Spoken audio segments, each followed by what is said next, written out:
Salut tout le monde, j'espère que ça va. Cette semaine, on retrouve l'ambiance glauque du garage pour faire les petites vérifications mensuelles de la moto. Évidemment, au quotidien, on fait les petites vérifications qu'il faut. Tout ce qui est au niveau des clignotants avant-arrière, les liquides de frein avant-arrière. On en profite également pour faire un petit tour des pneus, voir s'il n'y a pas une petite merde qui est venue s'incruster dans les pneus, on sait jamais. Mise en confiance absolue. Alors aujourd'hui, je vais surtout me concentrer sur certaines vérifications que je fais au moins 1 à 2 fois par mois. Vérifier la tension de la chaîne, graisser la chaîne, vérifier la pression des pneus avant et arrière, vérifier les niveaux du liquide de refroidissement et de l'huile moteur. Bon, après, pour les niveaux des liquides de frein avant-arrière, ça je check plus régulièrement. Jusqu'à présent, j'ai rien à signaler, donc tant mieux. Certaines de ces vérifications, c'est les premières fois que je les fais sur la moto, puisqu'elle est neuve. Elle est passée chez Triumph il y a un peu plus d'1 mois, donc normalement ça devrait le faire, tu vois. Allez, c'est parti. On commence par la tension de la chaîne. Je teste à différents niveaux la tension de la chaîne pour voir le débattement. Vu que la moto elle a moins de 3000 km pour le moment, il n'y a pas grand chose à signaler. J'ai remarqué que la chaîne s'était légèrement détendue, très légèrement. Je me suis notamment basé sur les repères qu'il y a au niveau de l'axe de la roue, les 4 petits ronds que tu peux voir là. J'ai remarqué que pour avoir une bonne tension sur cette petite street, le repère il doit se situer à 4 ronds et demi. C'est à peu près ce que j'avais eu sur la précédente street quand j'avais réglé. Et là c'est ce que j'avais eu quand j'ai eu la moto tout simplement. Donc là on a perdu un demi-rond. Je pense que d'ici 2 à 3000 km il faudra régler la tension de la chaîne. Pour le moment rien à signaler de particulier. Évidemment après on passe au graissage de la chaîne. C'est conseillé de le faire en fin de journée une fois que tu as bien roulé. Comme ça ta chaîne elle est bien chaude. Tu la nettoies.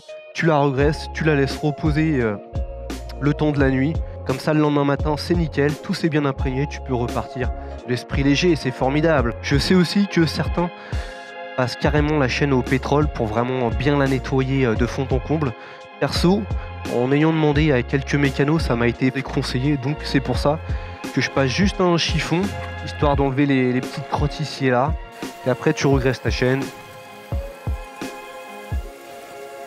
Et hop, et voilà, c'est ça de fait. On passe à la suite avec la pression des pneus.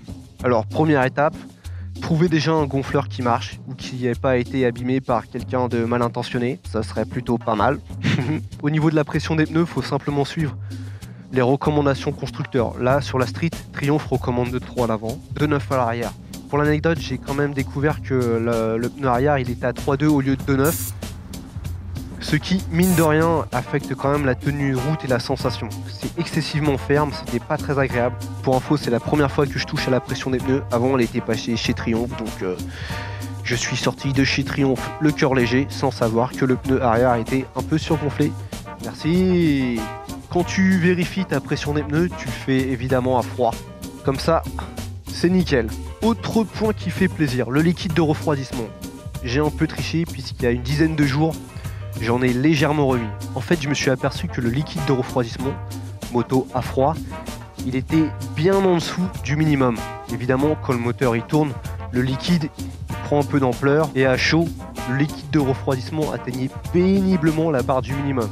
Dans le doute, je me suis dit, écoute, vaut mieux en remettre. J'en ai remis jusqu'à la moitié du bocal, entre le minimum et le maximum. De toute manière, j'ai pas trop de soucis là-dessus. Je sais que si jamais il y en avait trop, la moto refoulera le reste. C'est là où en fait tu t'aperçois que tu as des petites traces blanches ici et là, un peu dégueulasse, mais c'est juste du liquide de refroidissement. Normalement ça bouge pas, ça tourne en vase clos, donc il devrait pas y avoir de problème.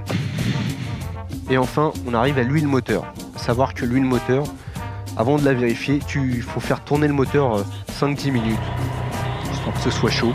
Ensuite tu éteins tout, tu laisses reposer ta moto 2-3 minutes, et ensuite tu peux enfin vérifier le niveau de l'huile moteur.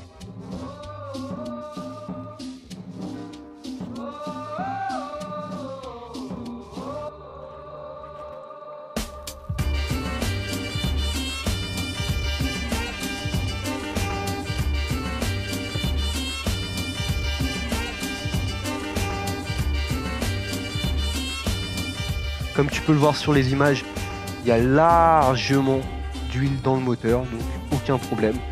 Je me souviens qu'un concessionnaire Triumph m'avait dit que la street elle bouffait énormément d'huile. Perso, que ce soit avec l'ancienne ou avec celle-là, j'ai rien à signaler.